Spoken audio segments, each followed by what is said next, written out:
Hello everyone, welcome back for another episode. Today we're looking at a knife from AA Forge. This knife is on loan to me from Aaron at One Tree Leather. It is the Bushcrafter XL in 52-100.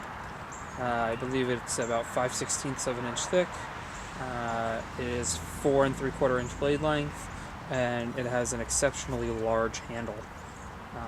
Let me move around here so you can get an idea. So, I wear medium-sized gloves, and I have quite a bit of extra handle here, but awesome Coke bottle handle. This is supposed to be a big knife. This is supposed to be a longer knife. What I can see here with this Coke bottle handle and this longer Coke bottle handle is it's going to give me more leverage for wrist chops. Our grind is a very nicely done convex grind. Overall, great craftsmanship, natural liners. I think this is a shade tree liner. It actually has copper pins, it looks like, which I didn't realize before. I thought those were brass pins. And then I believe it's Ghost Jade G10 bolster at the front. So we're going to take this knife and we're going to see what kind of, how it fares basically at our standard bushcraft tasks. So because of its size, we're going to go with some wrist flicks here. Goes through there. Goes through there. This is green maple. Breaks through just fine. The size and the weight's going to lend itself to a bit of chopping.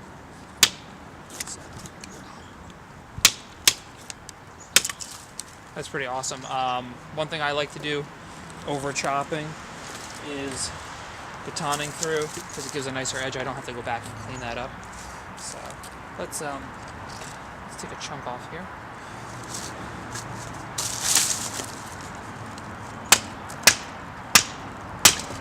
Go. Broke through. And go ahead and clean up whatever I want. Let's give the 90-degree spine a chest. Let's break this little piece off. So, as you can see, it'll do well for scraping bark. Hopefully you can see. So, it'll do a good job there. We're going to do some notching on this as well. There we go. The one thing I like to do all the time is a pot hook notch, because I feel like it gives me an idea of what I like. I'm going to baton through this real quick on an angle.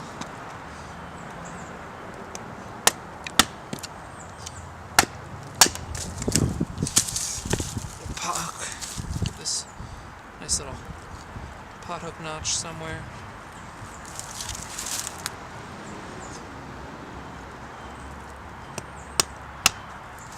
Man, this thing wants to fly through this because of its thicker geometry. That convex grind is really good at splitting. So there we go. Let's see. I can. There's very few knives that I've come across that can actually pop these notches out with relative ease. So let's go ahead and insert that back into there. Let's see. This side doesn't pop out nearly as well. The whole stick wants to split apart on me. So, let's see. A little bit of a thumb assist. The thicker spine, makes thumb assists much more comfortable than 1/8 inch. 1/8 inch will slice better. This is going to be a really nasty pot hook. Yeah, 1/8 inch will slice better because it's overall thinner stock. Get your edge a little bit thinner. But overall, this knife kind of wants to blow the stick to pieces. But overall, that's all right. Probably wouldn't end up using it. Probably make a new one because of that. And it's probably just the branch too. I'll go ahead and do this. I have to go more towards the edge of my stump here. Split green sticks. This will probably work on dry too. We'll see what kind of dry sticks I can find. So far, liking it. Wasn't loving how big and bulky this handle felt. The thickness is fine for me. Again, medium-sized hands. Thickness was always fine for me. It was just the fact that it was so much handle here. But working back, being able to flick that into your material. Just some material here. Dry maple, or more dry maple, being able to come in and flick, and it doesn't bite, insanely well, but it bites all right. Come in here. This is still a bit green too, but because it's convex, it's not going to bite like a Scandi. So you're going to have to do a few more passes. But you can also manipulate it to get it to really, really bite. A bit of an overbite, but Scandis will do that too. Finish this off. And tip for you guys, even though this is green, and I'm getting all these feathers, so-called feathers off, I can save these, and when they're dry, they will go up with a fire steel very easily. Leave them out in the sun for a few hours, they'll dry out, and you'll be able to make a fire with all of this material here. So although it feels wet now, it won't be wet in a little bit. Let's do some batoning. Let's see what kind of wood I can process with this. We've readjusted. The first thing we'll do is we'll go through this bit of birch. This shouldn't be any issue, but it'll be a decent starting point. This birch is still a bit green.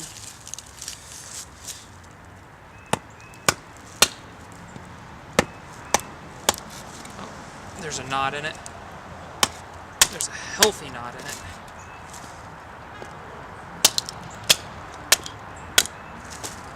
Right through that knot, which is right here. Right through that knot. Throw that out of the way. Take another round.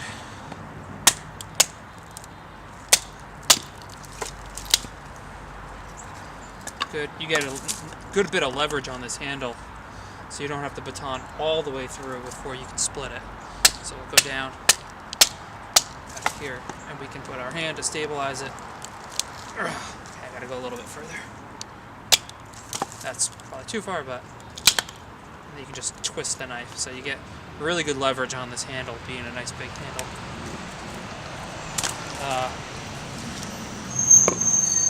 I know this is out of frame, but this is a pretty healthy piece of wood. That's basically what we're going through.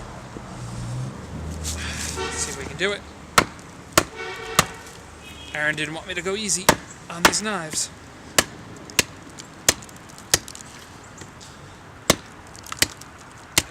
I might not have enough knife to do this. I don't think I have enough knife to split through this, but it's doing a great job so far. Try to knock that through. Don't want to destroy his handle. If it's my knife, I can be a little bit rougher with it, yeah.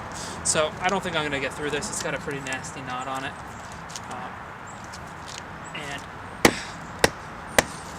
it's too big to baton. This isn't something we should be batoning. I just wanted to see if I could do it.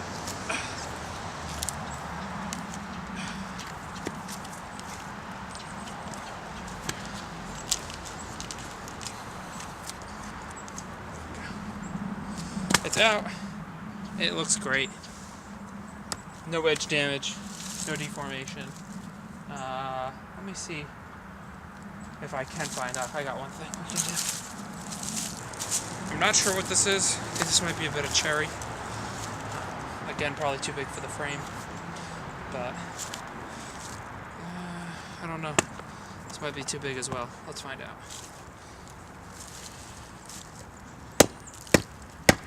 There goes all the bark.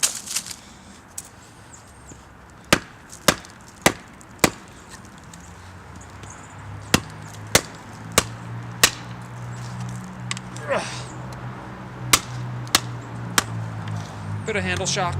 This is pretty twisted wood. It's going though. There we go.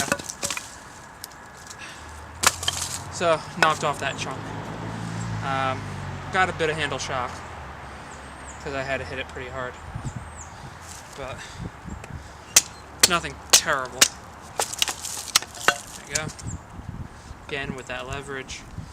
Now we're into, reasonable batoning. Proper batoning. So, it works. It holds up great. Notching works great. But everybody wants to know, how does it feather? Does it feather well? Well, we'll find out. Let me go grab a stick to feather. Here we go. Let's see how she does. We got some knots on here. Try to bust off some of those knots. And that's the good thing about this. The weight of this knife and backing up is that I can come along and just lop off some of these knots with very little effort. Oops. And works very well with crafting chops as well. Feather sticks. We're not going to split this down. It's pretty small already. So let's give it a shot.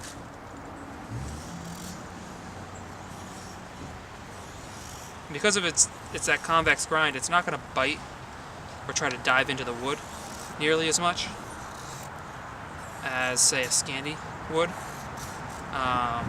And then there's some convexes that are thicker behind the edge, so they won't really dive in. Let's see if I go like this. Hopefully that's in frame. If I try to really bite it in there, it's not going to go, and you're going to kind of get like a chunky, not a chunky feather, but almost like skips. You want the action to be pretty smooth. Give it some nice, very fine feathers there.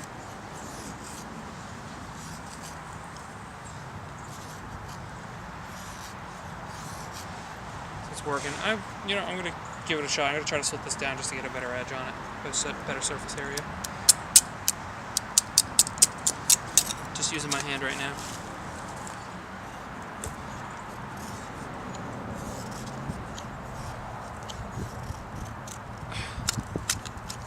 So, out of the knives I'm testing, this was one of my least favorite when it came to feathering. Because it just seems like right behind the edge is just a little too thick for it to work well. There we go.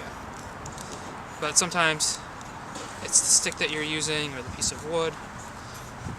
Sometimes I feel like it's the day you're having. Once I get this plane flattened out, it should go really, really well. I just have trouble creeping up on that edge to get those curls.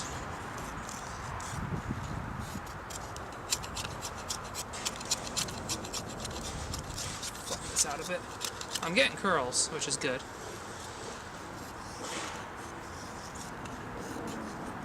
Just not at the rate I like or the rate that I'm used to.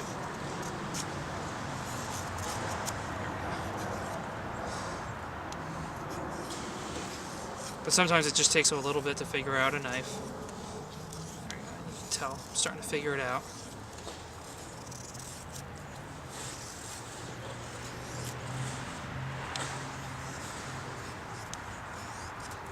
Sometimes I like using the whole edge of the knife and sweeping downwards, and I can get these really, really long curls. And then other times straight down. I'll get you a different type of curl.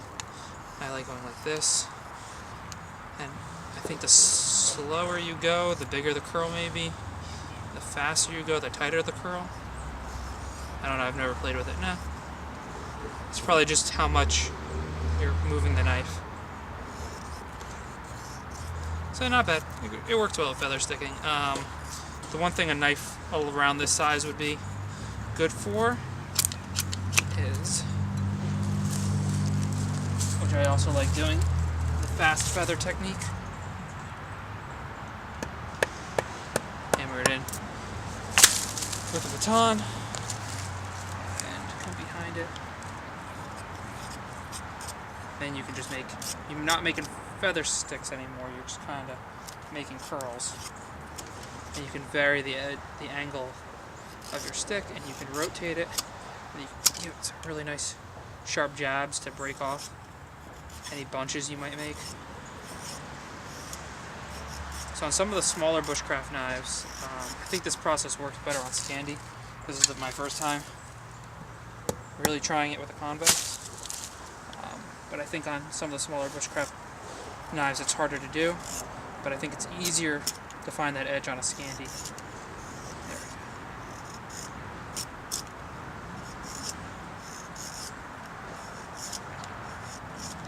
go. But guys, I gotta tell you, edge retention on this 52-100 is great. Toughness on this 52-100 is great. Fit and finish is above and beyond. You know, it's up there with a lot of the really well-known makers. If you guys have never heard about AA Forge, you should definitely check him out. You can custom build a lot of his knives when his order books are open. Right now his order books are closed, so you can't do that. They're scheduled to reopen sometime in the summer. But he does have available knives that come up for sale, I think, about twice a week.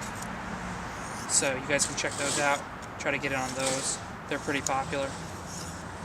They're pretty hard to get, so you gotta really watch them like a hawk. So now that we're here, break that off. You know, I only got a small pile of curls up here, but I got curls here. I got a whole bunch I can pick up from the ground and really work on. And even with that tinder from the bark before, this could dry that out in theory. It'd be a lot of waste of energy. You're just better off having more curls. Final thoughts on this knife as I continue to play with it and have fun. At first I didn't quite love it, and a lot of it was because the handle was huge and the convex grind isn't quite as thin as I would want it, but I do have other ones coming up for review that have wonderfully thin convex grinds, so I think Adam's always improving and getting better. So I like it, and I like the larger handle. I don't know if it's going to be a knife for me. I don't know if it's going to be one that I'll end up buying in the future. I think I would just prefer a slightly different blade shape. But if you're looking for a large, really large bushcraft knife, this is going to be great for you, especially if you have big hands. Or, you know, you just like larger knives. You don't want like a puny little 4-inch knife. You want something that's 4 3/4, close to 5 inches. This knife's going to be great for you. 5/16 seems like a good thickness for convex. I don't know what it would be like for Scandi. I'd probably opt for something a little bit thinner if that was an option. So anyway, guys, I want to thank you for tuning in, and if you like what you saw here, please make sure to click like and share. Leave your comments below. Anything, you know, your feelings about the knife if you own one, your feelings about other knives, and then please subscribe, and I will see you next time. Thank you.